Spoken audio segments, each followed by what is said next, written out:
Let's be real. Getting lean and seeing those ABS. It feels impossible sometimes, doesn't it? Maybe you've been working out, watching what you eat, but the belly fat just won't go away. Here's a question for you. Did you know that only 3% of men in America reach a lean, toned body?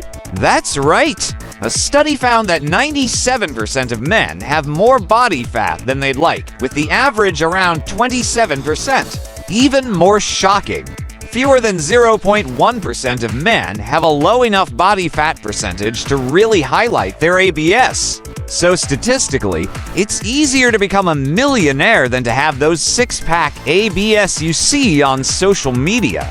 Wild, right? But here's the thing, getting lean doesn't have to be impossible. And today, I'm going to share a three-part strategy that will give you the tools to reach and keep a lean, healthy physique. Ready to find out how? Let's go. So, why is it so hard to lose that stubborn belly fat? Well, this goes back to how our bodies are naturally wired. Our bodies are actually designed to hold on to fat, especially in areas like the belly. This was a survival strategy for our ancient ancestors who needed that stored energy during times when food was scarce. In the modern world, we don't have that same need, but our bodies haven't quite adapted. Belly fat is tough to lose because it's part of our body's emergency storage. And on top of that, we live in a time where high-calorie foods are everywhere, making it easy to gain fat but harder to lose it. Now, if you've ever tried to lose weight, you know that eating less and moving more can work, but if it were that simple, we'd all have shredded ABS, right? The truth is, cutting body fat isn't just about eating less and exercising more. The lower you try to push your body fat, the more your body tries to resist. You'll start feeling hungrier, less energized, and your metabolism can actually slow down. This is what we call a biological resistance to fat loss, and it's something you should know before starting this journey. That's why setting realistic goals is important.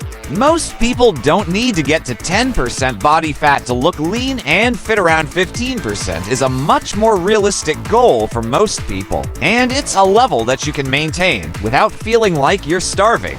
Solution overview: the three-part plan to get lean. Alright, so how do we overcome these challenges and reach a lean, healthy physique? Here's the three-part plan I used myself to drop from 15.6% body fat to 11.6% in 60 days. I'm going to break it down into three main areas: 1 diet, 2 training, and 3 daily movement. This three-part approach is the foundation for reaching and maintaining a lean physique, and it's something you can apply to your own journey. Let's dive into each one, starting with the most important part of any fat loss plan: diet. Don't worry, we're not talking about extreme restriction here, just strategic changes. Why diet is key. Diet is hands down the biggest factor when it comes to losing body fat. You can't out-train a poor diet, so focusing on what you eat and how much you eat is critical. But diet doesn't have to mean eating tiny portions or giving up all your favorite foods. Instead, it's about eating in a way that supports fat loss while still providing you with the energy you need to work out and feel good. Starting aggressively. Here's the thing. When we first start a new diet or program, we're usually motivated and have a lot of energy. That's why I recommend starting your diet a little aggressively, which means cutting calories more in the beginning when your motivation is highest. There's even research that supports this approach. People who start their diets with a more aggressive calorie reduction tend to see better results, likely because that early progress keeps them motivated. Plus, if you start aggressively, you can ease up later when the diet starts feeling harder. Calculating calories. To get a rough idea of how many calories you should be eating to lose fat, try this formula. Take your body weight in pounds and multiply it by 10 or 11. So, if you weigh 200 pounds, you'd aim for about 2,000 to 2,200 calories per day. For me, I usually aim to eat around 2,300 calories, but when I started, I dropped to 1,200 calories for the first week. Now, I wouldn't recommend staying that low long term because it's not sustainable. But that initial drop kick started my progress, and after the first week, I adjusted up to 1,900 calories a day, which felt much more manageable. Eating protein is a priority. One of the biggest keys to losing fat without losing muscle is making sure you're getting enough protein. Protein is not only more filling, but it also helps you maintain muscle while you're in a calorie deficit. If you don't get enough protein, you could end up losing muscle, which will make you look skinny fat instead of lean. So aim to include a palm-sized portion of protein with every meal. It can be chicken, fish, eggs, tofu, whatever protein source you like best. Making smart adjustments. Another tip is to avoid cutting out entire food groups. It's not necessary to eliminate all carbs or fats, just adjust the portions a bit. For example, fat is the most calorie-dense nutrient, so if you're looking to cut calories, reducing fats can be an effective way to do it. I swapped 3 whole eggs for 1 egg and some egg whites, which cut calories without leaving me hungry. I made similar swaps at lunch and dinner by reducing the amount of higher fat foods like avocado and beef and replacing them with lower calorie options. Handling weekends with planned treats. We all know weekends can be tough for sticking to a diet. That's why I recommend using a method called planned hedonic deviation, basically, a treat meal. Once a week, you give yourself a bit more freedom and enjoy a meal that's higher in calories. I'd keep my treat meals around 500 to 800 extra calories, and while it might slow down progress a bit, it actually helped me stay consistent over time because I never felt deprived. Now that we've talked about diet, let's move on to training. Training is a big part of getting lean and keeping the fat off, but it doesn't mean spending hours doing cardio. In fact, too much cardio can lead to something called calorie burn compensation, where you feel hungrier and eat more, making it harder to stay in a calorie deficit. Focus on weightlifting. So, instead of focusing on cardio, I focused on weightlifting.